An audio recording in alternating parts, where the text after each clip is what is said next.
na kami. Pwede po yun. Ha?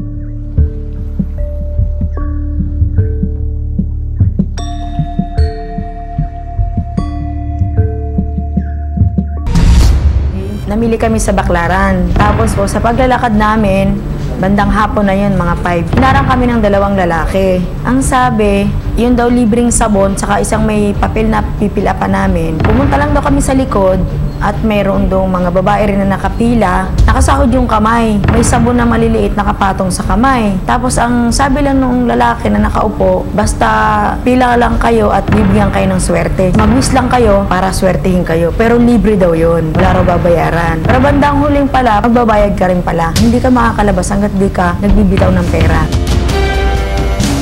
Agad ipinagana ng bitag ang surveillance team. Nagpakalat kami ng mga undercover sa Baclaran upang kumpirmahin ang sumbong. Makikita sa surveillance video na to ang mga nagkalat na nag-aalok ng libreng sabon kuno. Sumasalubong sa mga nagdadaang mamimili sa Baclaran.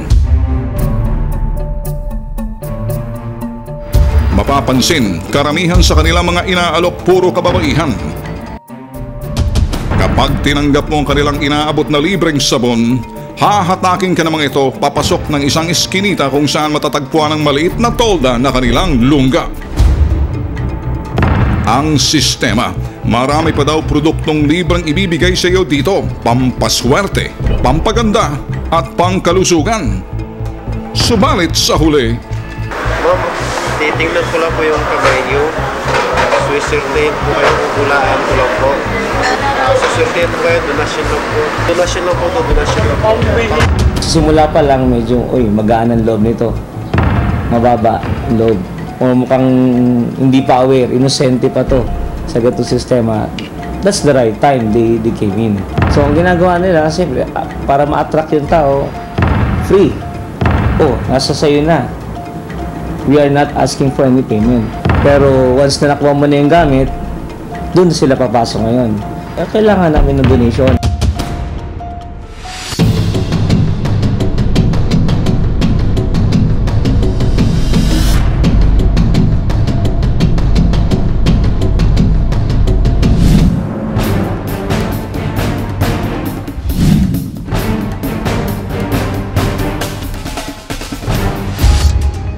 isang bitag undercover at 2 pulis na babae ng District Investigation and Detective Management Division ang ginawang patibong ng bitag at mga operatiba. Magpapanggap ang mga itong mabibiktima ng grupong nasa likod ng modus ng libreng sabon. Habang ang mga operatiba, kanya-kanya ng pwesto. Nang makita ang aming mga undercover, Uwi na kami. Pinauubos lang po namin yun. Ubus lang ito maubos.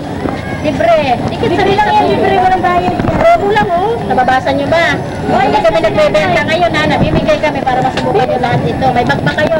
Para may lagay ko lahat sa Kasi yung may-ari Chinese. Pwede po ito sa inyo din? Hindi. Ano lang namin yan sponsor.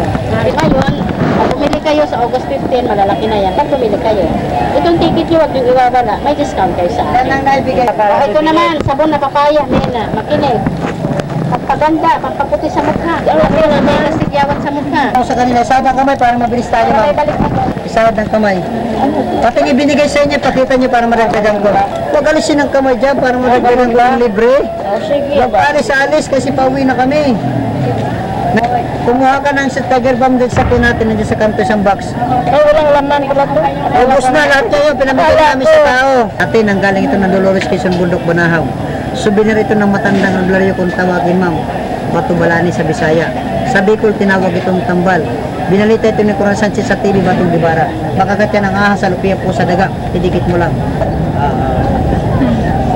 sa gitna ng session na mga kulokoy, biglang nagmadaling nagligpit ang mga ito. Nakaamoy na may nakapaligid ng mga parak sa lugar. Sana kamay niyo dyan, para mabigyan ng libre. Saglit lang, wala ko nang dapat. Pasok yan, wag na ito. Dahil papatatakan pa ito. Teka. Yan yung dalhin nyo na yan, bilisan nyo na ito ng dalhin namin.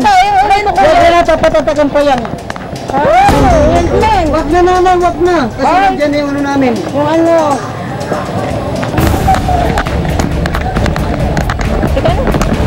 Mabilis sa mga sumunod na pangyayari.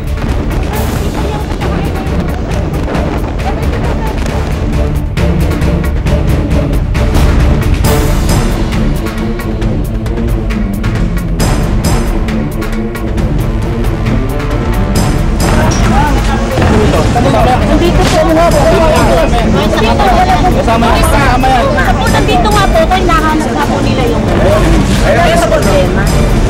Ba, hindi po yan. Ay, sa puno, ayun, laglag, oblo, ayun, oh. Kunin na nga ito. Sama na nga ito. Polis na nga ito. Simpleng modus, promong kalokohan, promong katarantaduhan. Mataong lugar, delikado. Di mo malaman kung sino mga katabi mo. Lalong-lalo na pag sa operations na ganyan, tulad sa amin sa Bitag, we have to take the risk. Di mo malaman kung sino sa tagiliran mo, sa harapan mo, sa likuran mo, sa itaas, sa ibaba, nakapaligid sa'yo. Yan ang gustong i-blend in ng grupo, itong nasa likod ng mga libreng sabon, kung saan madali sila makatakbo. Hindi mo agad mahabol dahil sa sobrang daming tao at saka pag nagkaroon ng commotion, pwede kasing kuyog siya. At kung sinong hindi naka-blend in sa crowd. Kaya ang kanilang mga prospect ay yung mga napapadaan doon, medyong simpleng tao na madaling maloko. Pero kapag ikay medyo sophisticado na, agad makaripa sila ng takbo. Yun ang nangyari kanina. Kaya lang, may nahuli pa rin at ang mensahe, papasukin at papasukin kayo ng Bitag at yung mga alagad ng batas, matuldukan lang ang panloloko na inareklamo sa amin, libreng sabon, libreng panloloko, libreng panglilinlang at libreng panggigipit na tuldukan. Hulog sa Bitag.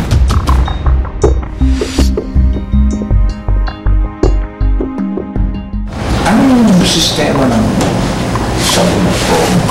Dati po sir, yung nagbibigay po kami ng libre, Okay. pinapasok po namin sa loob Okay. para ipaliwanag po yung paraan ng paggamit, yung mga Chinese medicine po na nabili din po namin. So binibenta po namin yun ng ganun ng halaga. May presyo po din binibili namin sa butika po ng Chinese. Yung promo ninyo kasi wala namang problema kung kayo nagtatrabaho doon sa kumpanya nagpapapromo. Pero kung kayo nagpo-promo sarili niyo, promo modus yun. Kasi kung ako nangyari na may napapayag, ginagamit mong produkto ko na walang pahintulot, nagpo-promotion ka, pagkatapos ginagawa mo akong kasangkapan, nakawala kang pahintulot, pwede ka kasi yun. Unang hitsin tayo. Di ba? Kapag lamang sa batas din yun eh. Di ba? Ang tawag niyan, misrepresentation, deceitful, ito sabihin ka, pandilin lang. At panluloko na rin. Ang promotion, pag libre binibigay, hindi binabayaran. Kasi kinakailangan bago magkaroon ng promotion, may pahintulot, pinapayagan kayo, talagang yung kumpanya may napapaya magsasabi, sige nga, o ito, alay, benta mo to, ipopromo to, itong ang promotion kasi hindi ganyan. Ano ba to? Tawas? Diabetes po yan sir. Oo. Better good fit. Better good fit. Gusto mong pakita Ang sa akin? palayat fit. Bakit hindi mo inumin? Kaya mo? Hindi na po ang diabetes. Hindi, subukan mo lang. Diabetes po yan sir. Hindi, kahit kung diabetes, pwede naman eh. Bakit hindi mo inumin? Hindi, sampulan mo kami, inumin mo. Pwede po rin. Ha? Nag-iinom ka? Sigurado ka? Oo? Malinit ka. Walang BFAD na nakalagay dito. Bureau of Food and Drugs. At para masuri kung anong nilalaman ito, dahil kasi masira ang abdo mo, masira ang tayo mo, bahala ka sa buhay.